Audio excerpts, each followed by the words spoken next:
Hello, after a long break, we're back on the air. In the Arena of Honor match, the 9th of this season, we landed under the Lannister banner. The lineup was mixed up, but fortunately it didn't ruin our matchmaking. All teams were focused on winning, but first place could only belong to one of them. Will the lion roar in victory this time? I invite you to watch.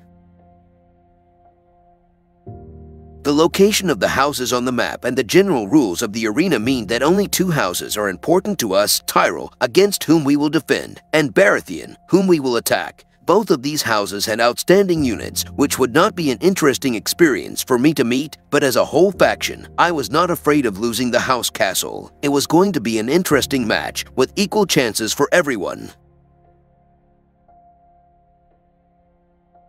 Since the primary defense of the towers and catapults was infantry, we decided to try to capture them by building cavalry camps. The inability to capture the aforementioned buildings with direct attacks significantly increases the impact of the strategic approach to the matches. The advantage and disadvantage of castle armies are their statistics. Under normal circumstances, they are simply weak. Too weak to threaten other houses, and may not even break through the defenses of NPC buildings. The solution to this problem is the warrior altars scattered around the map. However, there is a different problem here. Anyone can attack them. And that's what I call a waste of potential. Layla, as the core of the female synergy, should be surrounded by them. The presence of Robb and Enzo makes her awakening ability significantly weaker. Also, what does Robb's exclusive weapon do in Enzo's hands? And vice versa. It's a bit like putting a Lamborghini engine in a Polonaise. Something didn't work out somewhere along the way. The lack of Lena Waters' exclusive weapon also weakens this lineup significantly.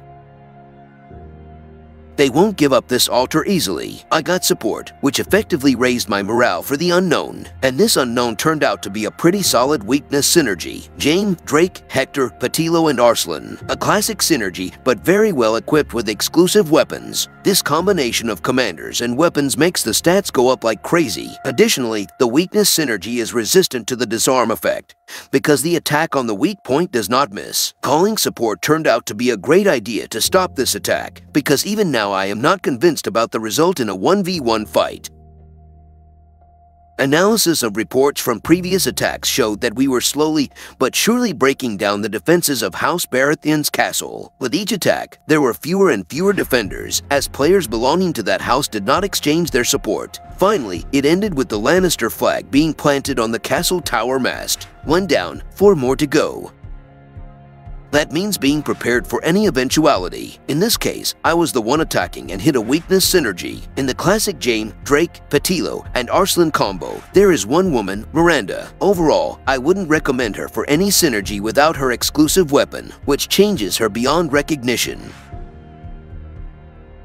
However, a moment later, the same player returned for Dragon Pit in a completely new version, Bleed Synergy. I have mixed feelings about playing with two types of synergy, but this is a personal feeling. Here, let's be honest, I got a solid beating and lost the desire to attack based on the Lord. This is not always the best idea. I barely entered the city. I didn't even have time to take off my shoes, and someone is already knocking on the gates. Another weakness synergy. It's become popular somehow, or is it just me? This is quite an interesting variant, because Gorel requires regular attacks to apply a reduction in the target's defense. However, the effects of the reduction in defense are still active later. In the absence of Drake's exclusive weapon, the amount of reduced defense can be significant, but Arslan, who activates earlier than Drake, interferes with this. This makes Gorel much less effective than other spearmen. Additionally, there is Annie here, whose actual strength is in the number of armies on both sides of the fight. In this case, Annie couldn't show her full strength. And me, in anticipation of meeting enemy raids, I swapped Arslan for Layla, precisely to strengthen Annie and also Marguerite. You can't defeat someone you can't hit, right? Lesson learned, he sent more armies, giving me more fun in the form of digging graves. Don't get me wrong, but mixed army raids need more than just synergy focused around a single unit type. Here, if Enzo had been used instead of Gorel, it might have had a much better chance of success, or of causing more losses on my side. In this case, the will did not match the means, but a pretty good attempt, I have to admit. What happened here? Did they break through? I was just talking about this a moment ago. Weakness synergy is so popular, and here it is in its worst form for me. Lance Corrin, and two exceptionally annoying legends, not to mention Drake, who supports the second line. It really hurt me because my chances of breaking through such a defense are zero. Weakness synergy based on infantry, with support in the form of weakness synergy based on spears, and additionally Daenerys and Cersei to reduce the number of hits. I want that too, but you can't give up. The fight goes on as long as the blood flows. This is definitely not a successful match, although very equal. Solo attacks won't do anything.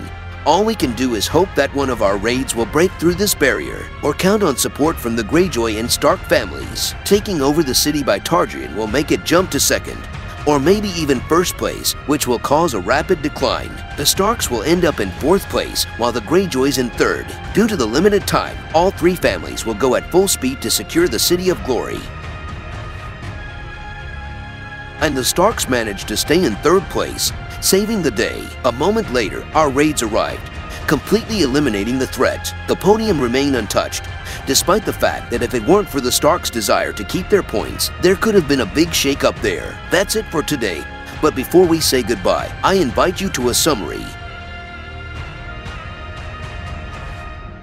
This match was simply even. Each faction had its advantages and disadvantages, and the final position in the ranking was decided not by luck, but by knowledge of the event mechanics. Everyone had their own strategy, but this time ours turned out to be the best against the others. We put more emphasis on the warriors' altars than on pushing through the dragon pit or other altars, strengthening the castle army and taking over the neighboring castle as quickly as possible in order to gain and maintain the advantage was also a good idea. Unfortunately, our team lacked cavalry to maintain a complete victory and total dominance. It was a good thing that all three houses present on the podium attacked the Targaryens, squandering their impure thoughts about reshuffling. Each team deserves applause for such an even match. That's all for today. Thank you for watching and see you soon.